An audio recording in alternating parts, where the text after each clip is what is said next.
രണ്ട് രാജാക്കന്മാർ 20-ാം അധ്യായം. ഹെസക്കിയായുടെ രോഗശാന്തി.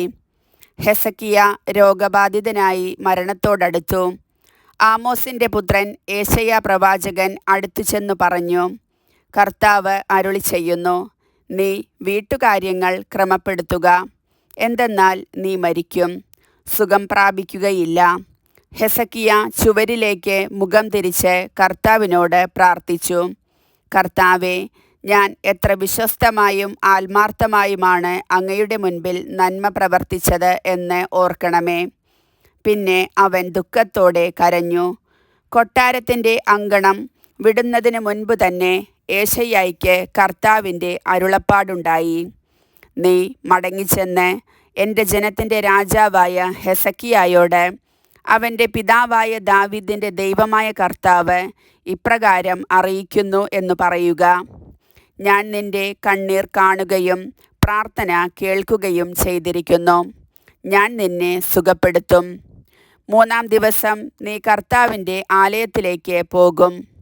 ഞാൻ നിൻ്റെ ആയുസ്സ് 15 വർഷം കൂടി നീട്ടും. അസീറിയ രാജാവിൻ്റെ കൈകളിൽ നിന്ന് നിന്നെയും ഈ നഗരത്തെയും ഞാൻ രക്ഷിക്കും.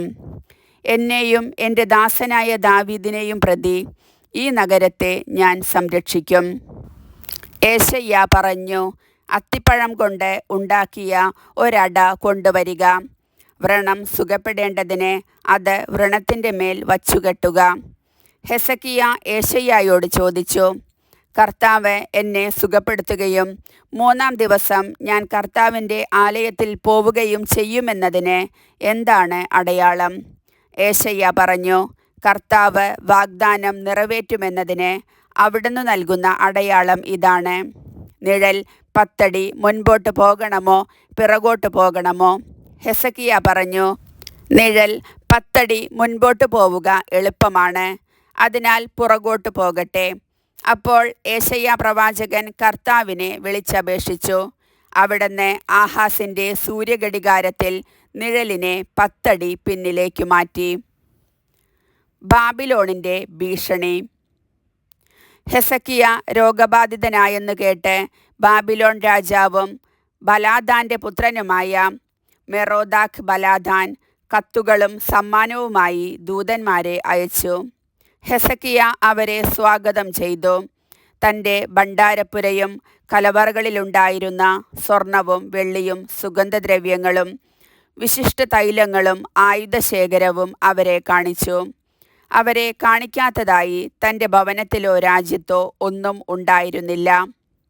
അപ്പോൾ ഏശയ്യാ പ്രവാചകൻ ഹെസക്കിയ രാജാവിൻ്റെ അടുത്ത് വന്ന് ചോദിച്ചു, ഈ ആളുകൾ എന്താണ് പറഞ്ഞത്? അവർ എവിടെ നിന്നാണ് വന്നത്? ഹെസക്കിയ പ്രതിവചിച്ചു, അവർ വിദൂരദേശമായ ബാബിലോണിൽ നിന്ന് വന്നിരിക്കുന്നു.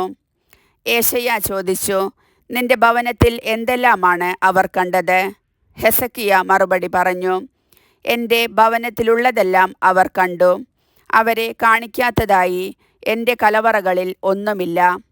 അപ്പോൾ ഏശയ്യാ ഹെസക്കിയായോട് പറഞ്ഞു, കർത്താവിൻ്റെ വാക്കു കേൾക്കുക.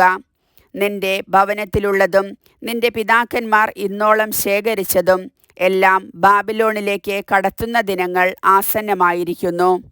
ഒന്നും ശേഷിക്കുകയില്ല. കർത്താവ് അരുളിച്ചെയ്യുന്നു, നിന്റെ പുത്രന്മാരിൽ ചിലരെയും കൊണ്ടുപോകും. ബാബിലോൺ രാജാവിൻ്റെ കൊട്ടാരത്തിൽ അവർ അന്തഃപുര സേവകന്മാരായിരിക്കും.